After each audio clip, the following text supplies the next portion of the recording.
if I had tried to be him, I was going to fail. I decided to be me, to listen to my mind, to listen to my ability, and work hard on this.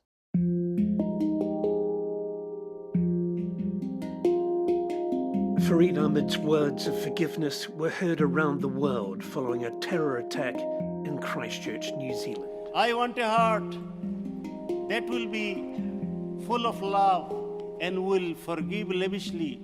His words and stories offer both healing and hope for the future. If our heart is full of love, then peace will start from here. Episode 18. We all have different learning styles.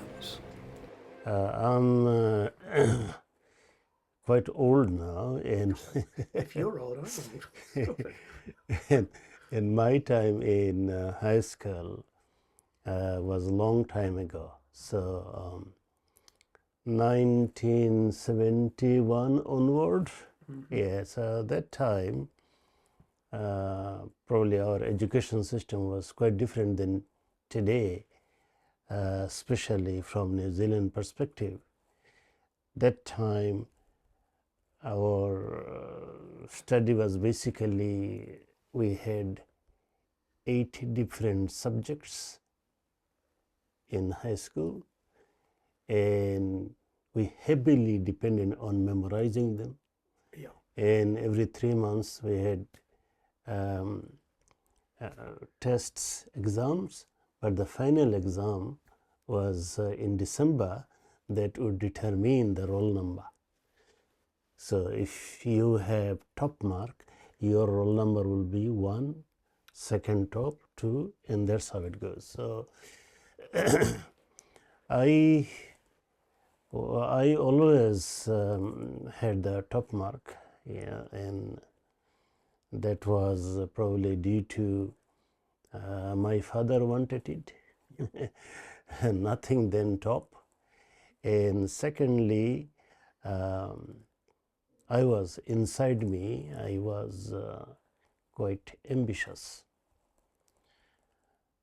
But my ambition was not with arrogance, always humble, and I had never said to any student, like other students used to tell me, oh, I have answered 100% and I'm going to get top mark. What are you? And I always played myself down because I was not a showy person, as I remember.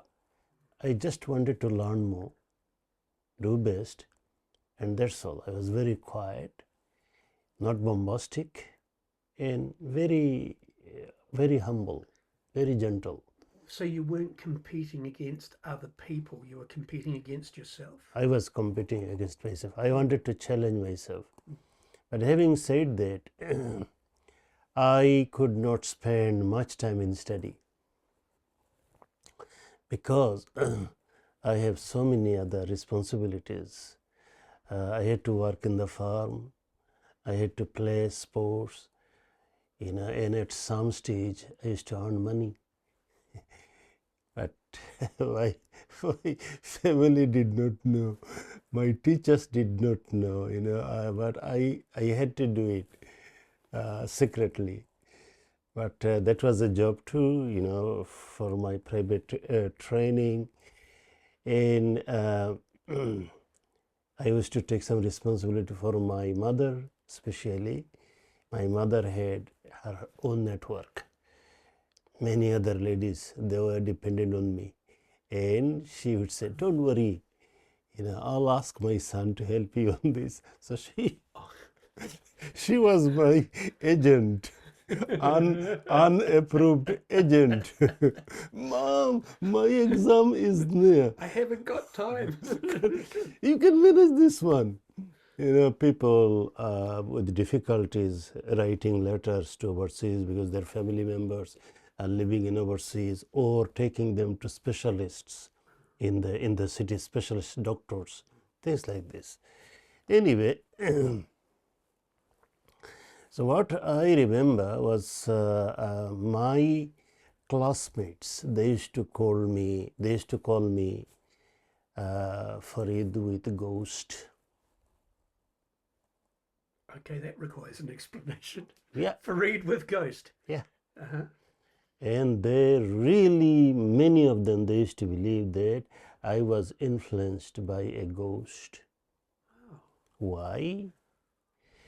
Because my, study house, we used to get some other students to stay free, to eat free, so they can also study there. And my father was very generous about it.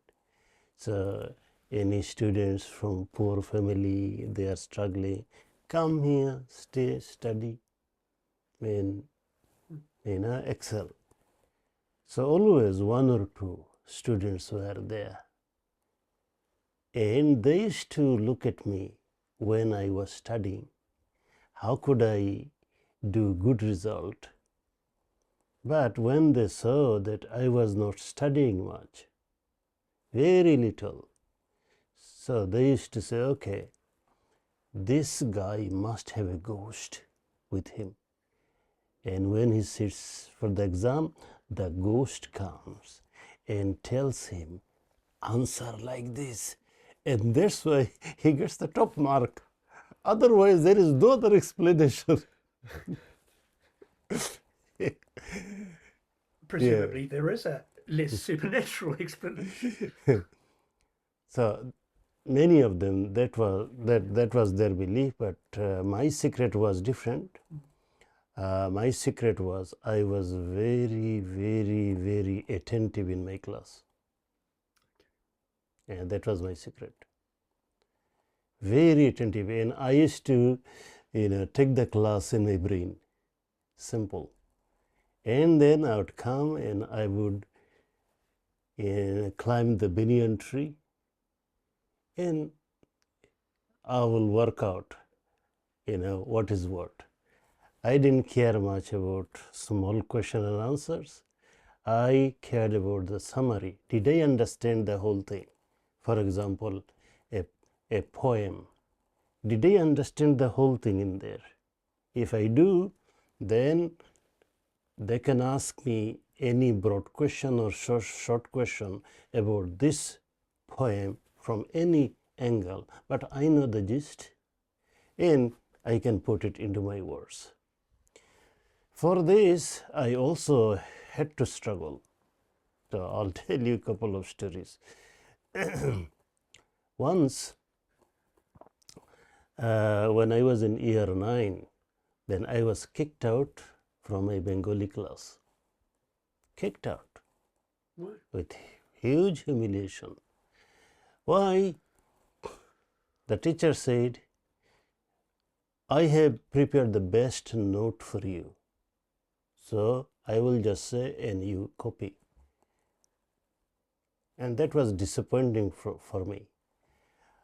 Other students, all of them were happy. Oh, we are getting notes from our teacher. Best note. And for me, it was boring. So my teacher noticed and he said, why aren't you writing? I said, sir, I don't feel comfortable with this style. What do you mean? You are not respecting my style. Start writing or you have to be out. I said, sorry, I can start writing, but it is not going to help me. I do not understand this way. How do you understand? I said, I understand all other years. The teachers used to come. They used to put the book down and they used to just lecture. They used to give the summary with, beautiful articulation of talking, because Bengali, it is our language, our mother tongue. We need to understand the gist. So I'm not feeling comfortable. And then in front of the class he said, You must get out. You are not respecting my teaching style. You must get out. Okay, I said, I'll go out. So about 1.5 months, I never attended his class.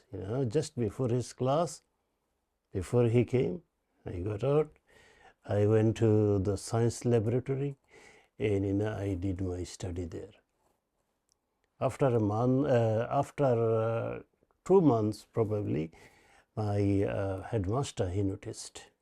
Somebody told him that what Farid does there. He's supposed to be in the class. So he called me and he asked me. And I explained to him that it is no disrespect to him, but this is my brain style. I do not like somebody else's note.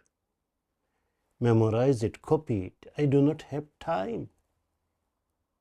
I'm too busy, man. I need to understand in the class, and that's it. I do not have all this luxury time. So because he knew me that I was always on top, he said, that is interesting. And I believe you. I believe you. Because you definitely have a system working for you. That's why you do best in the exam. Anyway, long story short, he negotiated and made a compromise between me and my teacher. I was taken back to the class, and the teacher said, this exam, that was probably 6 monthly exam, in this exam I'll try to fail each one of you, but don't be scared, because I will use my maximum scrutiny. But in the final exam, it will be easier. So just for you to learn better, I'll pick up everything I see that you could improve. That was very nice. That was very good. So after exam, in that Bengali paper, that was Bengali first paper, literature, when he was giving the the exam papers back, he was calling one after one student. We were about 60 in our class. Purposely, he did not call me. He was calling all of them. So he probably wanted to keep me at last. I thought, today he is going to humiliate me further because I did not follow his note. And all others, they followed his note, they were happy. So each one of them, they failed. The pass mark was 33 out of 100. Wow. All of them, he made all of them fail. At last, in a sarcastic way, Mr. Farid, stand up. Yes, sir. Come to me. So he was on the stage. But he was very lovely. I miss him too much because we became so good friends. Come. I said, are you going to humiliate me? You did not have enough with me, sir. No, come. Okay, so he took me and then he said, can you tell us, will you pass or fail? I said, fail. How do you know? I said, you will fail me because I did not follow you. He said, do you think I am so mean? I said, I'm sorry. But, it is obvious. You kicked me out. It was, my wish also. I wanted to be kicked out rather than writing. So no blame on you. And looking at, they followed your note. All of them failed. you have every reason to fail me. Then, he said, come close to me. He took me to his side, and then he held my hand and he put it up and he said, this guy, I tried to fail him. I could not. But I barely passed. I got probably 39 and 33 is the pass mark. And he said to me, I respect you now, I understand. I understand you said that, my style does not work in your mind. Now I understand. I tried to fail everyone, but I could not fail you. So you have got this mark. If it was board exam, that 39 would be at least 79. So since then, we became very, very good friends. We used to play volleyball together. He was very rich. In, for our team, volleyball team after school, he was a volunteer to buy restaurant food for us. Very nice. We were very good friends.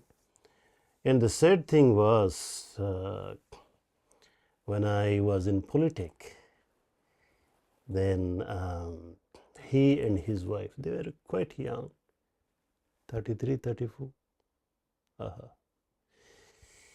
So they had an accident and both of them died instantly. I miss it. I still remember his smile. Yeah. What do you think that taught you, that experience? Well, again, huge learning.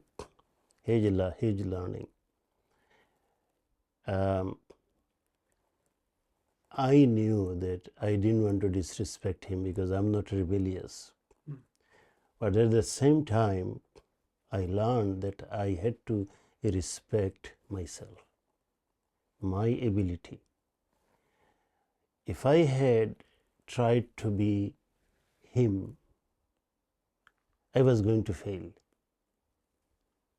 I decided to be me, to listen to my mind, to listen to my ability, and work hard on this. And for that, I was successful, and at the end, I was appreciated. So the teaching is, believe in yourself.